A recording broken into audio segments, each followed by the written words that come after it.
اون حرف همه شما گفتم من افغانم مربوط خودش است. من تاجیکم، اون میخواد افغان باشه افغان باشه. سیاستمدار تاجیک اهل خراسان عبداللطیف پیدرام. عبداللطیف پیدرام سیاستمدار، نویسنده، شاعر، روزنامه‌نگار، عضو مجلس نمایندگان در دوره 16 و رهبر حزب کنگره ملی افغانستان است. لطیف پیدرام 29 ایول سال 1963 در بدخشان افغانستان در عائله فارسی زبان تاجیک به دنیا آمده است.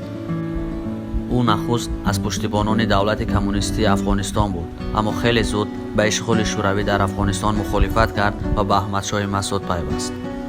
بیشتر سالهای جنگ را در افغانستان سپری کرده فعالیت‌های خود را انجام داد.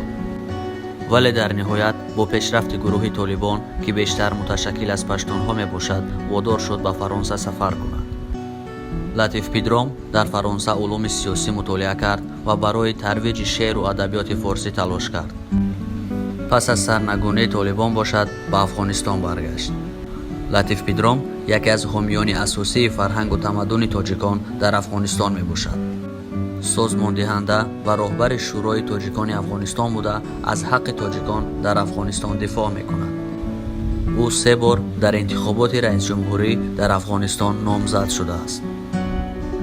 عبداللطیف پیدرام به این باور است که باید نام افغانستان به خراسان به نام عصری میانگی خود تبدیل یابد، چون که معنای افغانستان زمین پشتونها می باشد و دیگر ملت ها را در بر نمی گیرد.